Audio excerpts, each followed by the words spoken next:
Hey everyone, I'm Sarah. I'm 25, working as an accountant in the city. I still live with my parents and my younger brother, Mark. He's 22, and let's just say, not exactly in a hurry to join the workforce. While I'm hustling at my job, trying to climb the corporate ladder, something strange has been happening with my savings lately.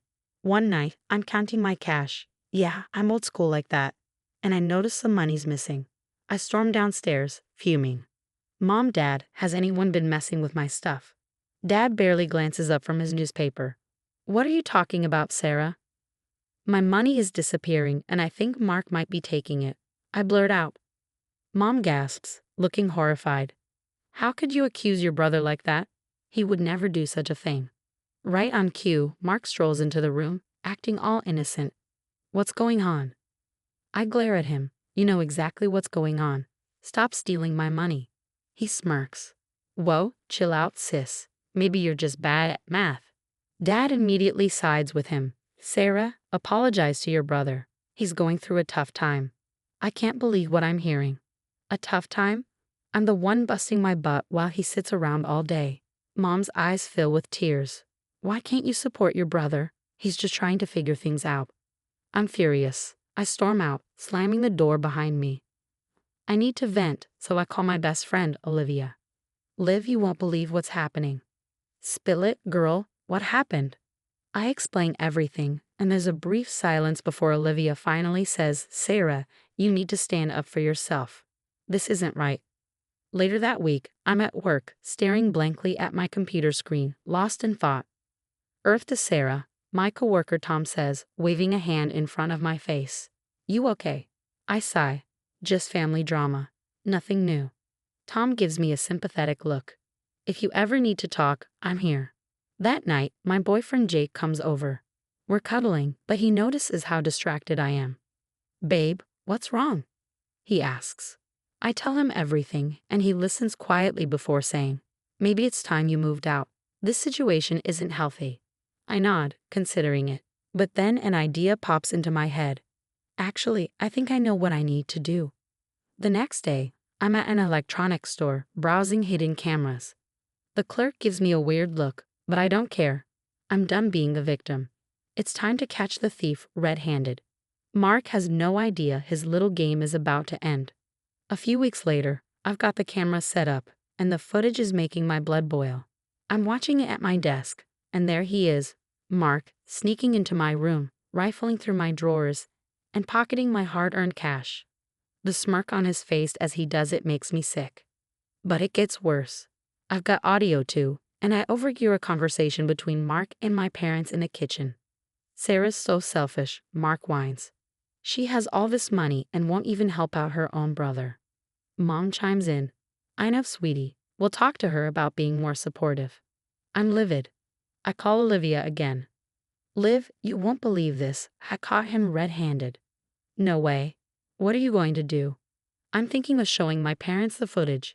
They can't deny it now, right? Olivia hesitates. Just be prepared, Sarah. It might not go the way you're hoping. The next day at work, I'm replaying the videos in my head when my boss stops by. Sarah, great work on the Johnson account. How would you feel about taking on more responsibility? I blinked, surprised. Really? I'd love to. Great, let's discuss your promotion next week. As I'm processing this unexpected good news, Jake calls. Hey babe, want to grab dinner tonight? Actually, can you come over? I need to show you something. When Jake arrives, I show him the footage. His jaw drops. Sarah, this is serious. You need to confront them. I nod, feeling a mix of anger and nerves. I'm going to do it tonight. Just as I'm psyching myself up, there's a knock at my door. It's Tom from work. Hey, I noticed you seemed off today. Everything okay? Tom asks. I hesitate but then decide to confide in him. Actually, no, my brother's been stealing from me and I finally have proof. Tom's eyes widen. That's terrible. Do you need any help? I shake my head. Thanks, but this is something I need to handle myself. That night, I'm pacing in my room, the USB with the footage feeling like it weighs a ton in my hand. Downstairs, I hear Mark and my parents laughing, probably at some lame joke Mark made. I take a deep breath. It's now or never. I march downstairs, my heart pounding. Family meeting. Now. Dad looks up, annoyed. Sarah, we're in the middle of dinner. This can't wait, I say, my voice steely. I have something you all need to see. As I set up my laptop on the dining table, I can feel Mark's eyes burning into me. He knows what's coming, but it's too late now. I hit play and the room falls silent. It's time for the truth to come out. I watch their faces change as the video plays. Mom's hand flies to her mouth, Dad's eyes narrow, and Mark, he turns as pale as a ghost. What the hell is this? Dad demands. I pause the video. This is proof. Mark's been stealing from me for months. Mark jumps up, knocking his chair over. You put cameras in your room. What kind of psycho does that? The kind who's tired of being robbed by her own brother, I snap. Mom shakes her head, her voice trembling.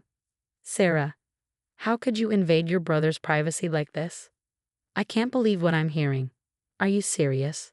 Did you miss the part where he's been stealing my money? Dad stands up, his face turning red.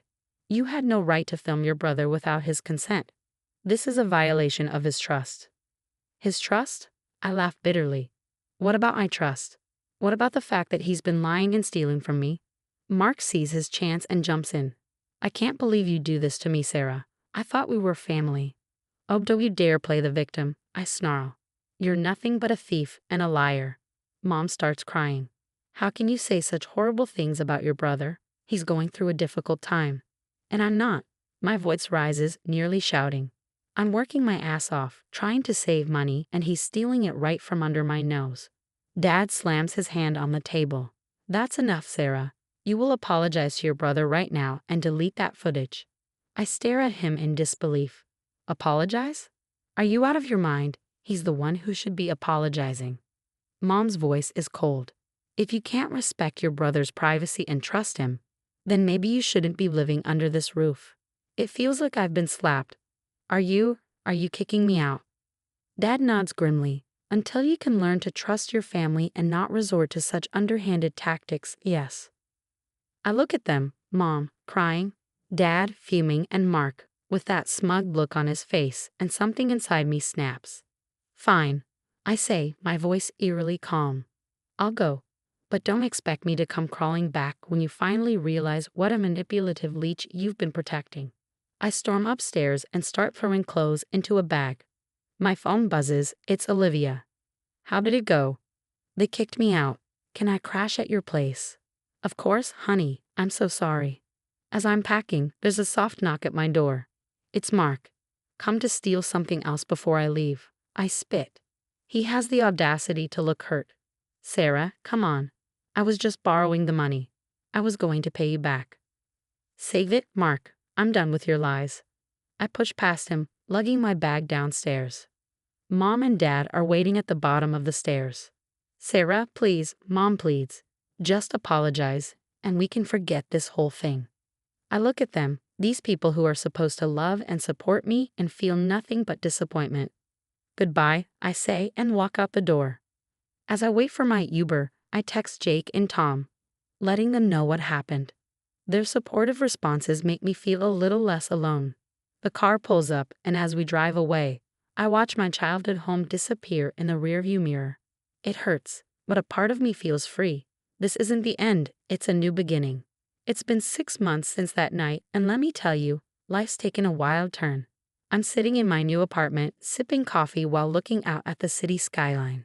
It's not huge, but it's mine, and that means everything. My phone buzzes. It's Olivia. Girl, you ready for tonight? This gala is going to be lit. I laugh. As ready as I'll ever be. Can't believe I'm being honored at a company event. Feels surreal.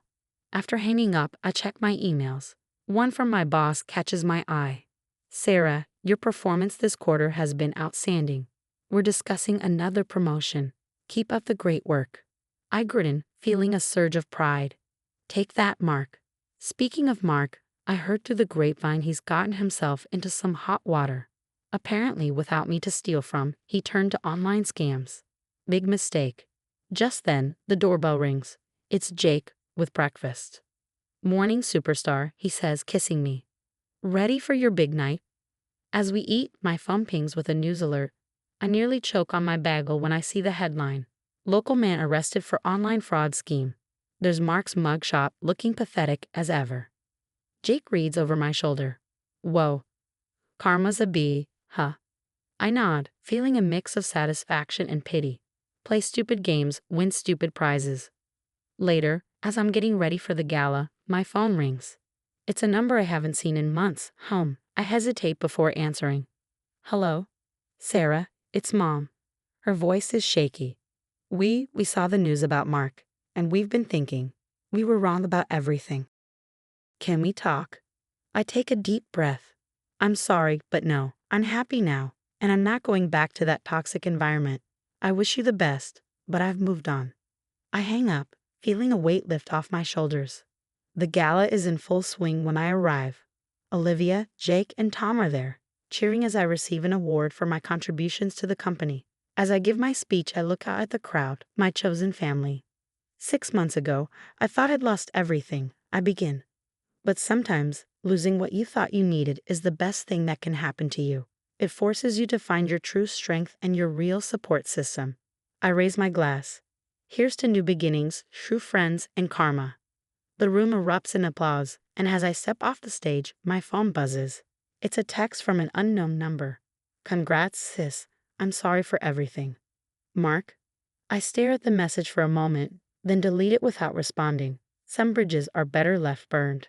Olivia grabs my arm. Come on, girl, let's celebrate. As we hit the dance floor, I realize I've never felt more free, more myself. Sometimes the family you choose is stronger than the one you're born into.